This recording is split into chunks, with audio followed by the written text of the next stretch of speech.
তো আজকে আমি এঁচোড় দিয়ে মটর ডাল করব। তো এঁচোড়গুলো কেটে নিচ্ছি আগে থেকে, আর টমেটো পেঁয়াজ কেটে নিচ্ছি। এবারে কড়ার মধ্যে সর্ষের তেল দিয়ে দিলাম, দিয়ে গরম মশলা, গোটা জিরে, তেজপাতা দিয়ে দিলাম আগে, দিয়ে এবার পেঁয়াজগুলো দিয়ে দেবো। পেঁয়াজগুলো দিয়ে হালকা লাল লাল করে ভেজে নেবো। আর এই মটর ডাল দিয়ে এঁচোড়ের তরকারিটা দারুণ হয়েছিল খেতে।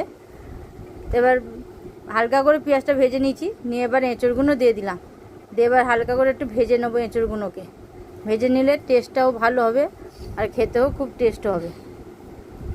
তো এইভাবে এঁচোড়গুলোকে আমি ভেজে নিচ্ছি। গরম গরম ভাতের সঙ্গে তো দুর্দান্ত লাগবে খেতে। তা একটু নুন দিয়ে দিলাম যাতে একটু নরম হয়ে যায়। তো নুনটা দিয়ে আবার একটু ভেজে নিচ্ছি। এর মধ্যে এবার আদা রসুন আর কাঁচা লঙ্কার পেস্ট দিয়ে দিলাম 2 চামচ মতন, টমেটো দিয়ে দিলাম, দিয়ে কিছুক্ষণ কষে নেবো এটাকে। এঁচোড়টাকে এবার ভালো করে কষে নেবো। আমি মটর ডালটা আগে থেকে ভিজিয়ে রেখেছিলাম। এবার হলুদ গুঁড়ো, কাশ্মীর লঙ্কার গুঁড়ো, জিরে গুঁড়ো 2 চামচ আর ধনে গুঁড়ো দিয়ে দিলাম 2 চামচ, দিয়ে ভালো করে আবার কষে নেবো এটাকে। ভালো লাগলে বন্ধুরা লাইক কমেন্ট সাবস্ক্রাইব করে পাশে থাকবেন। নতুন নতুন বন্ধু হলে সাবস্ক্রাইব করে পাশে থাকবেন বন্ধুরা, আর অনেক অনেক করে বাড়লে শেয়ার করে দেবেন।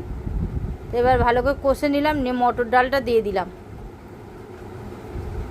মটর ডালটা দিয়ে এবার ভালো করে কষে নিচ্ছি, একটু ঢাকা দিয়ে কষে নেবো।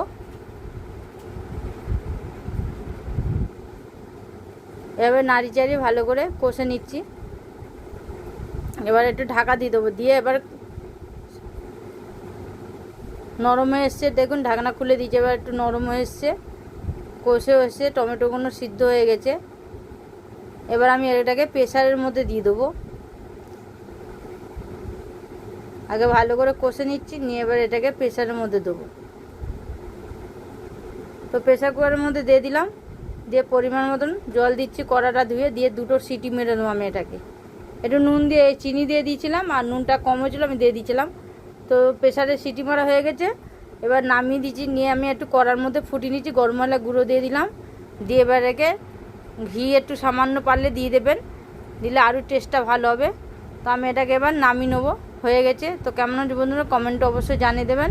একটা লাইক কমেন্ট সাবস্ক্রাইব করে পাশে থাকেন বন্ধুরা, যাতে আরও নতুন নতুন রেসিপি আপনাদের সঙ্গে শেয়ার করতে পারি। তো এখনকার মতন আবার এলাম।